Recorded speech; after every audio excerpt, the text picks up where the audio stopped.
Please.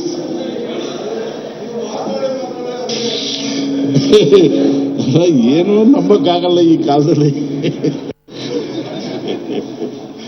ಮಾನ್ಯ ಸಭಾಧ್ಯಕ್ಷರೇ, ನನಗೆ ನಿಮ್ಮ ಮೇಲೆ ಎಳ್ಳಷ್ಟು ಕೂಡ ಅನುಮಾನ ಬರಲಿಕ್ಕೆ ಸಾಧ್ಯನೇ ಇಲ್ಲ. ಕಾರಣ ಯಾಕಪ್ಪ ಅಂತಂದ್ರೆ, ನಾನು ಬಹಳ ವರ್ಷಗಳಿಂದ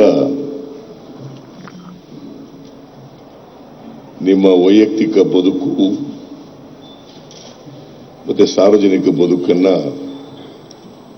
ನೋಡ್ತಾ ಬಂದಿದ್ದೇನೆ. ನಿಮ್ಮ ಗುಣ, ನಡವಳಿಕೆ, ನೀವು ಸಾರ್ವಜನಿಕ ಜೀವನದಲ್ಲಿ ಹೇಗೆ ಬದುಕಿದ್ದೀರಿ, ವೈಯಕ್ತಿಕ ಜೀವನದಲ್ಲಿ ಹೇಗೆ ಬದುಕಿದ್ದೀರಿ ಅಂತಕ್ಕಂಥದ್ದನ್ನ ಬಹಳ ಹತ್ತಿರದಿಂದ ನೋಡಿದ್ದೀನಿ ನಾನು. ಅದರಿಂದ ಅನುಮಾನ ಪಡ್ತಕ್ಕಂಥ ಪ್ರಶ್ನೆನೇ ಇಲ್ಲ. But the message has gone to the people, in the eye of the people. The suspicion remains. That is very important. ಪ್ರಜಾಪ್ರಭುತ್ವ ವ್ಯವಸ್ಥೆಯಲ್ಲಿ ನಾವು ಜನರಿಂದ ಆಯ್ಕೆಯಾಗಿ ಇಲ್ಲಿ ಬಂದು ನಮ್ಮ ನಡವಳಿಕೆ ಬಗ್ಗೆ ಜನರು ಏನಂತಾರೆ ಅಂತಕ್ಕಂಥದ್ದು ಬಹಳ ಮುಖ್ಯ ಆಗ್ತದೆ. ಈಗ ಇಲ್ಲಿ ಚರ್ಚೆ ಆಗ್ತಕ್ಕಂಥ ವಿಚಾರ ಬಹಳ ಸ್ಪಷ್ಟವಾಗಿದೆ. ಮಾಧುಸ್ವಾಮಿ ಅವರು ಪಾಪ ಡಿಫೆಂಡ್ ಮಾಡಲಿಕ್ಕೆ ಅವೆಲ್ಲ ಹೇಳಿರ್ಬೇಕು ಅಂತ ಅನ್ಕೊಂಡಿದ್ದೀನಿ ನಾನು. ಇದು ಸದನದ ಒಳಗಡೆ ಆಗಿಲ್ಲ, ಹೊರಗಡೆ ಯಾರೋ ಮಾತಾಡೋದಲ್ಲ. ಇದು ಯಾರೋ ಈ ಸದನಕ್ಕೆ ಸಂಬಂಧಪಡದೇ ಇದ್ದಂಥವರು, ಸಂವಿಧಾನಾತ್ಮಕವಾದಂಥ ಜವಾಬ್ದಾರಿ ಇಲ್ಲ ಇರ್ತಕ್ಕಂಥವ್ರು, ಜನರಿಂದ ಮ್ಯಾಂಡೇಟ್ ಬಂದಿರ್ತಕ್ಕಂಥವ್ರು ಮಾತಾಡಿರ್ತಕ್ಕಂಥದ್ದಲ್ಲ ಇದು. ಅದನ್ನ ನಾವು ಬಹಳ ಸುಲಭವಾಗಿ ಹಗುರವಾಗಿ ಬ್ರಷ್ ಸೈಡ್ ಮಾಡ್ತಕ್ಕಂಥ ವಿಚಾರ ಅಲ್ಲ. ನೀವು ಆಸ್ ಯು ಸೇಡ್, ಈ ಸದನ ನಿಮ್ಮನ್ನ ಸರ್ವಾನುಮತದಿಂದ ಆಯ್ಕೆ ಮಾಡಿ ಆ ಸ್ಥಾನದಲ್ಲಿ ಕೂಡಿಸಿ, ಈ ಸ್ಥಾನದ ಗೌರವವನ್ನ ಎತ್ತಿಡಿತಕ್ಕಂಥದ್ದು ನಮ್ಮೆಲ್ಲರ ಜವಾಬ್ದಾರಿ ಇದೆ. ಬರೀ ಒಬ್ಬ ಸದಸ್ಯರಲ್ಲ, 225 ಸದಸ್ಯರ ಜವಾಬ್ದಾರಿ ಇದೆ. ಯಾರೇ ಮಾನ್ಯ ಸದಸ್ಯರು ಆಧಾರರಹಿತವಾಗಿ ನಿಮ್ಮ ಮೇಲೆ ಮಾತನಾಡ್ತಕ್ಕಂಥದ್ದು ಇದೆಯಲ್ಲ, ಅದು ಈಗಾಗಲೇ ಕೃಷ್ಣ ಬೈರೇಗೌಡರು ಹೇಳಿದ್ರು, it amounts to contempt of house. It amounts to breach of house. It amounts to breach of house means it's a breach of privilege of every member who are here in the assembly, or member of this house. ಇದು ಬಹಳ ಮುಖ್ಯ ಆಗ್ತದೆ. ಅದಕ್ಕೋಸ್ಕರ ನಾನು ನಿಮ್ಮಲ್ಲಿ ಮನವಿ ಮಾಡೋದೇನು ಅಂತಂದ್ರೆ, ಪಾಪ ಮಾಧುಸ್ವಾಮಿ ಅವರು ಹೇಳಿದ್ರು ಎಮೋಷನಲ್ ಆಗಿ, ಇದು ಎಮೋಷನಲ್ ಮಾಡ್ತಕ್ಕಂಥ ವಿಚಾರ ಅಲ್ಲ. ಇದು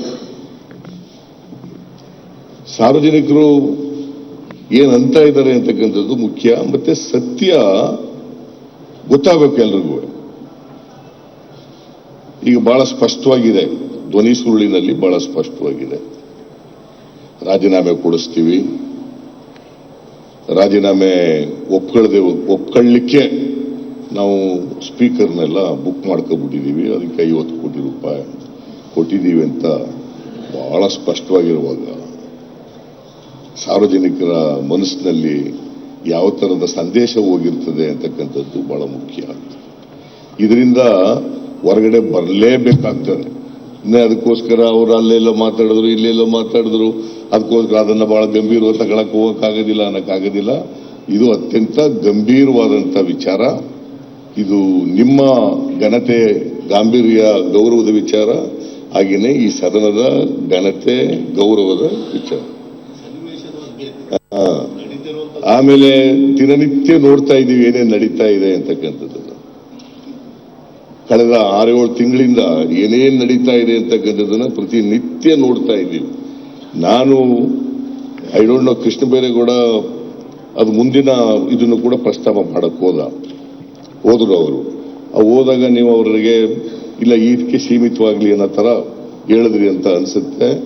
ಇದು ಇಡೀ ಘಟನೆ, ಇಡೀ ಸಂಭಾಷಣೆ ಅದು ಸಮಗ್ರವಾಗಿ ಅದು ತನಿಖೆ ಆಗ್ಬೇಕಾಗ್ತದೆ, ಸತ್ಯ ಗೊತ್ತಾಗಬೇಕಾಗ್ತದೆ. ಮತ್ತೆ ಯಾರು ಇದರ ಜವಾಬ್ದಾರಿ, ಈ ಬೇಜವಾಬ್ದಾರಿಯಿಂದ ಮಾತಾಡಿದ್ದಾರೆ, ನಿಮಗೆ ಅಗೌರವ ತರ್ತಕ್ಕಂಥ ಕೆಲಸ ಮಾಡಿದ್ದಾರೆ, ಅವ್ರ ಮೇಲೆ ಕಠಿಣವಾದಂಥ ಕ್ರಮ ತಗೊಳ್ತಕ್ಕಂಥದ್ದು ಅತ್ಯಂತ ಅವಶ್ಯ.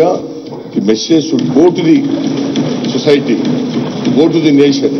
ಈಗ ಇಷ್ಟಕ್ಕೆ ನಿಂತಿಲ್ಲ, ಇದು ಇಡೀ ರಾಷ್ಟ್ರದಲ್ಲಿ ಸುದ್ದಿ ಆಗಿದೆ. ರಾಷ್ಟ್ರದ ಜನರ ಕೋಟಿ ಜನರ ಬಾಯಿಗೆ ಹೊಟ್ಟೋಗ್ಬಿಟ್ಟಿದೆ, ಇದು ಅವ್ರ ಮನಸ್ಸು ಹೊಟ್ಟೋಗ್ಬಿಟ್ಟಿದೆ. ಇದು ಇಷ್ಟಕ್ಕೆ ಇದು ಸೀಮಿತವಾಗಿರ್ತಕ್ಕಂಥದ್ದಲ್ಲ. ಅದರಿಂದ ಇದರಲ್ಲಿ ಕ್ರಮ ತಗೊಳ್ತಕ್ಕಂಥದ್ದು ಅತ್ಯಂತ ಅವಶ್ಯ. ಮುಂದುವರೆದು ಇಡೀ ಸಮಗ್ರವಾಗಿ ಇದ್ರ ಬಗ್ಗೆ ತನಿಖೆ ಆಗಬೇಕಾಗ್ತದೆ, ತಪ್ಪಿತಸ್ಥರು ಪತ್ತೆ ಹಚ್ಚಬೇಕಾಗ್ತದೆ. ನನ್ನ ಪ್ರಕಾರ ಪ್ರೇಮಪೇಶಿ ಇಟ್ ಲುಕ್ಸ್ ಅವರು ಹೇಳಿದ್ದಾರೆ ಅಂತಕ್ಕಂಥದ್ದು ಧ್ವನಿ ಸುರುಳಿ ಮೂಲಕ ಬಹಳ ಸ್ಪಷ್ಟವಾಗಿ ಗೊತ್ತಾಗ್ತದೆ.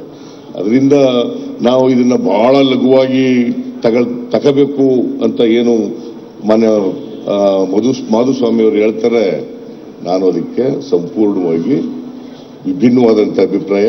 ಅದರಿಂದ ನೀವು ಇದನ್ನ ಗಂಭೀರವಾಗಿ ಪರಿಗಣಿಸಲೇಬೇಕು. ನಿಮ್ಮ ಬಗ್ಗೆ ಮತ್ತೊಮ್ಮೆ making it very very clear, very very clear.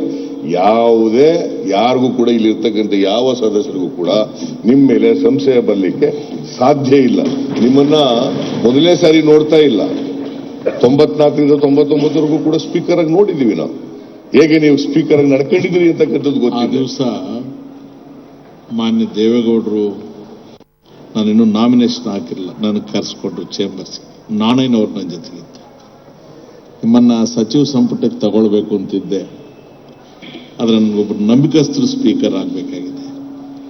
ನಾನು ಮೊನ್ನೆ ಅವ್ರನ್ನ ಮೀಟ್ ಮಾಡಿದಾಗಲೂ ಅದನ್ನೇ ಹೇಳಿದೆ. ನನಗೆ ನಂಬಿಕಸ್ಥರು ಬೇಕು ಅನ್ನೋ ಮಾತು ಅವ್ರು ಏನು ಹೇಳಿದ್ರು, ಇವತ್ತಿಗೂ ಕೂಡ ಅದು ನನ್ನ ಕಿವಿಯಲ್ಲಿ ಹೋಗಿ ಹುಟ್ಟುತ್ತೆ. ಅದಕ್ಕಿಂತ ದೊಡ್ಡ ಗೌರವ ಆ ಎತ್ತರದ ಮನುಷ್ಯ ನನಗೆ ನಂಬಿಕಸ್ಥರಾಗಿರ್ಬೇಕು ಅಂತ ಹೇಳೋದಕ್ಕಿಂತ ಗೌರವ ನಾನು ಆಗ ಬದುಕಿದ್ದೆ. ನೀವು ಬಗ್ಗೆ ಯಾರು ಕೂಡ ಈ ಸದನದಲ್ಲಿ ಬೆರಳು ತೋರಿಸ್ತಕ್ಕಂಥ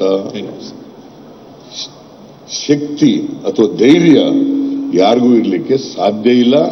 ಇದು ರಾಜಕೀಯ ದುರುದ್ದೇಶದಿಂದ, ರಾಜಕೀಯ ಲಾಭಕ್ಕೋಸ್ಕರ ನಿಮ್ಮ ಮೇಲೆ ಕಪ್ಪು ಚುಕ್ಕಿ ತರ್ತಕ್ಕಂಥದ್ದು ಒಂದು ಪ್ರಯತ್ನ. ಎರಡನೇದು ಆಸ್ ಯು ಸೆಡ್ ಇಂಡ್ಯೂಸ್ ಮಾಡ್ತಕ್ಕಂಥದ್ದು, ಆ ಮೂಲಕ ಸದಸ್ಯರನ್ನ ಇಂಡ್ಯೂಸ್ ಮಾಡ್ತಕ್ಕಂಥದಕ್ಕೆ ಈ ಪ್ರಯತ್ನ ನಡೆದಿದೆ. ಇದು ನಡೆದಿರ್ತಕ್ಕಂಥದ್ದು ಕೂಡ ಸತ್ಯ ಅಂತೇಳಿ ನನಗೆ ಮೇಲ್ನೋಟಕ್ಕೆ ಅನಿಸುತ್ತೆ. ಸರ್, ಬೋಪಯ್ಯನವರು ನಾನೊಂದೆರಡು ಕನ್ಕ್ಲೂಡ್ ಮಾಡ್ಬಿಡ್ತೇನೆ ಸರ್. ಸ್ಟಾರ್ಟೆಡ್ ಸರ್, ನನಗ ಸಿದ್ದರಾಮಯ್ಯನವರ ಅಭಿಪ್ರಾಯದಲ್ಲಿ ನಮ್ಮ ಅಭಿಪ್ರಾಯದಲ್ಲಿ ಏನು ವ್ಯತ್ಯಾಸ ಇಲ್ಲ.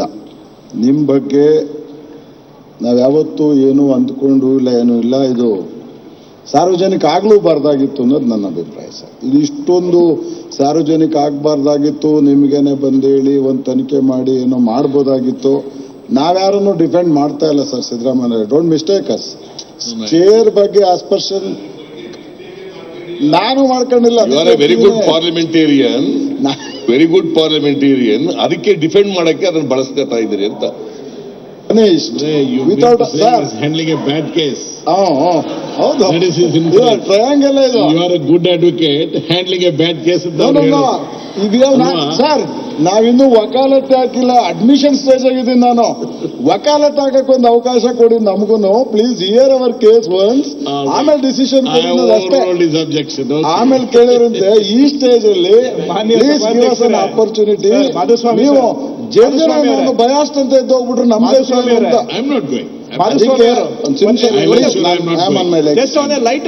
ಲೈಟರ್ ನೋಟ್ ಮಾಧುಸ್ವಾಮಿ ಅವರು ಅಲ್ಲಿ ಕೂತಿದ್ರು 2004ರಲ್ಲಿ. MP ಪ್ರಕಾಶ್ ಅವರು ಇಲ್ಲಿ ಕೂತಿದ್ರು. ನನ್ಗೆ ಜ್ಞಾಪಕ ಇದೆ, ಮಾಧುಸ್ವಾಮಿ ಅವರು ಹೇಳಿದ್ರು ನಿಂತು, ಸರ್ ಪ್ರಕಾಶ್ ಅವರೇ, you are a very good lawyer but you are handling bad case ಅಂತ ಹೇಳ್ಬಿಟ್ಟು ಮಾಧುಸ್ವಾಮಿ ಅವರೇ ಹೇಳಿದ್ರು, ನಾನು ಕೇಳಿಸ್ಕೊಂಡಿದ್ದೆ. ಇಲ್ಲ ದಟ್ ಈಸ್ ಪ್ರೊಫೆಷನಲ್ ರಿವರ್ಸ್ ಇಲ್ಲ ನಾನೊಂದು ಮಾತು ಹೇಳ್ತೀನಿ, ದಟ್ ಈಸ್ ಪ್ರೊಫೆಷನಲ್ ಎಥಿಕ್ಸ್. ನೀನ್ ತಗೊಂಡಿರೋ ಕೇಸ್ ನೀನ್ ನಡೆಸ್ಕೊಂಡು ಹೋಗು, ಒಳಕ್ ಹೋಗ್ತಾ ಪ್ಲೀಸ್ ಹಿಯರ್ ಮೀ, ನೀವು ಲಾಯರ್ ಅಲ್ಲ, ವೆರಿ ವ್ಯಾಲಿಡ್ ಪಾಯಿಂಟ್. ನೀನಲ್ಲ ಜಡ್ಜ್ಮೆಂಟ್ ಕೊಡೋದು, ನಿನ್ ಕೇಸ್ ಅನ್ನ ನಿನ್ ಕ್ಲೈಂಟ್ ಅನ್ನ ರಕ್ಷಣೆ ಮಾಡೋ ನಿನ್ ಕೆಲಸ ಮಾಡು, ತೀರ್ಮಾನ ಜಡ್ಜಿಗೆ ಬಿಡು, ದೇವ್ರಿಗೆ ಬಿಡು ಅಂತ ಅವತ್ ನೋಡ್ಕೊಳ್ಳೋಣ ಸರ್. ಈಗ ಕೇಸ್ ಹಿಯರ್ ಮಾಡಕ್ಕೆ ಇನ್ನೊಂದು ಆಪರ್ಚುನಿಟಿ ನಮಗ್ ಕೊಡಿ. ಇದನ್ನ ಇಷ್ಟಕ್ಕೆ ಕ್ಲೋಸ್ ಮಾಡೋಣ, ದಯಮಾಡಿ ಕನ್ಕ್ಲೂಡ್ ಮಾಡ್ಬಿಡಿ ಸಾಕು sir. If at all anybody is involved, we are not here to rescue them sir, very honestly.